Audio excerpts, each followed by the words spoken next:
Yang mulia dan dimuliakan oleh Allah, dia kita bersama serta adat Umi serta seluruh keluarga besarnya senantiasa dalam lindungan Allah Subhanahu wa taala.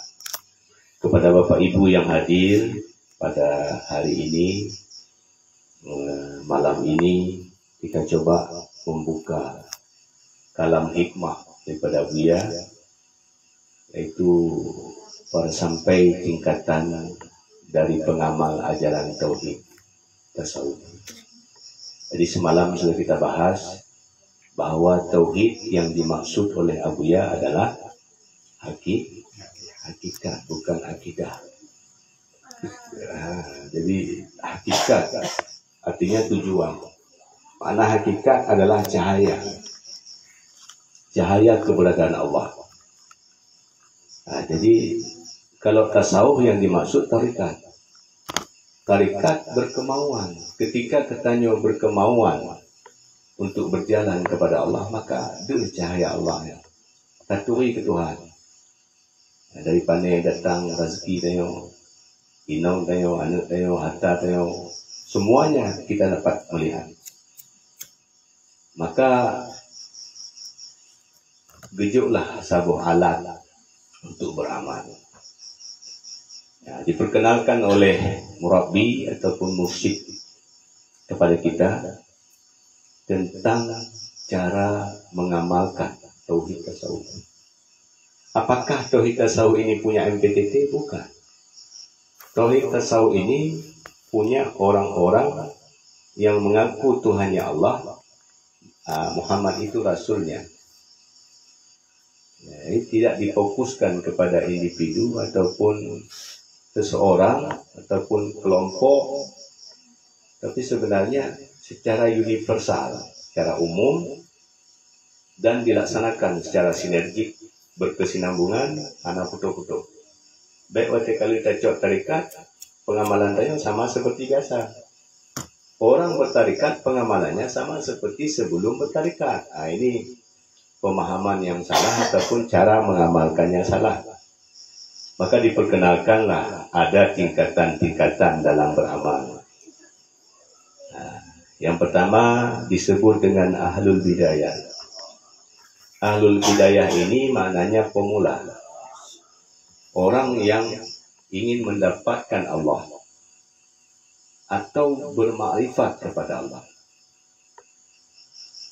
Yang pertama dia dapat memperbaiki nafsu dengan jalan bertobat. Lo wajib ku cemucu, lo wajib ku terganja, lo wajib sabar-sabar macam ini tu gajah budak. Dino berpindah. Ini termasuk ahlul bidayah.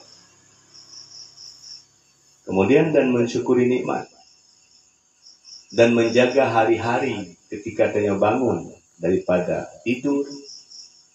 Jadi menjaga hari-hari ataupun waktu tanya supaya jangan sia-sia. Jadi makna sia-sia bukan keuntungan diri dalam mencari rezeki, bukan.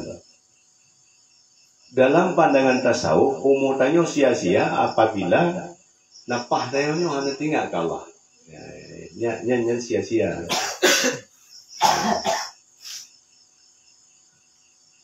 Kemudian dia beribadah dari zuhud untuk mendapatkan akhlak yang mulia. Bersuhbah. Makna bersuhbahnya bergaul, berteman. Berteman yang baik sesama insan. Baik dengan manusia maupun dengan Allah. Ataupun dengan makhluk-makhluk Allah. Kita juga dengan manusia. Hidam dengan hidam. Yang karena termasuk kan.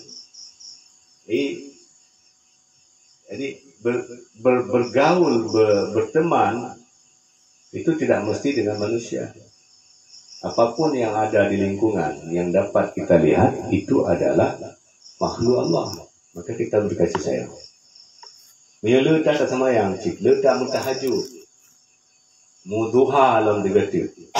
Muwitir alam digatir. Tapi akarnya sama lagi biasa saja. Tanda-tanda semayang anak itu. Jadi makanya diutamanglah pada tingkatan yang kedua, kedua yang disebut dengan ahlus suluk.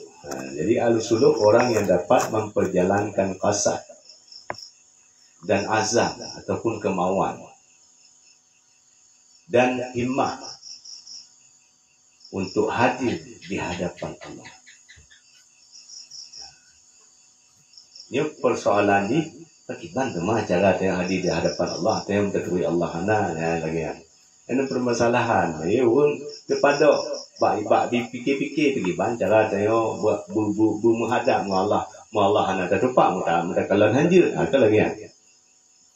Jadi nyokeh.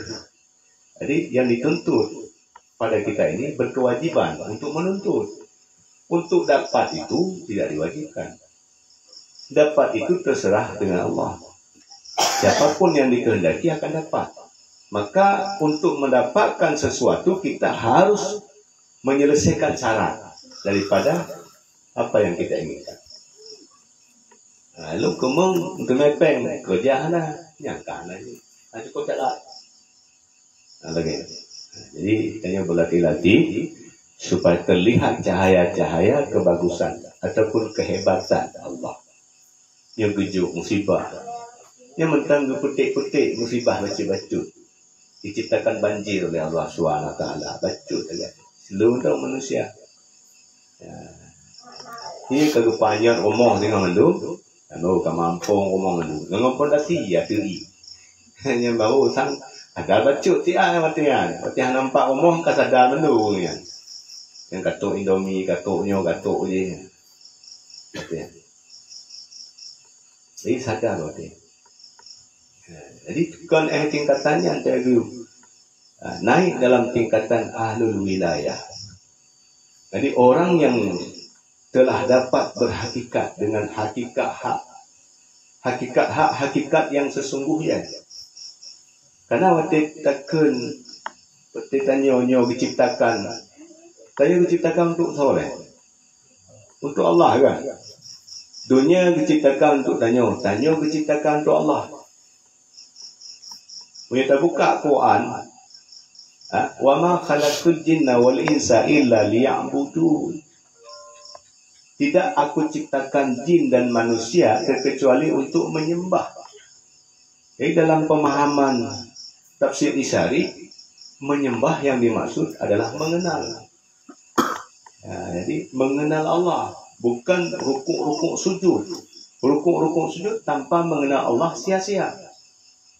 Ini yang dimaksud dengan orang yang tidak berhakikat. Kamu yang ilmu hakikat tinggi tak? Jadi pergi bancaran. Sedangkan hukum ke wajib, tapi hakikat itu mana nyo persoalan ini.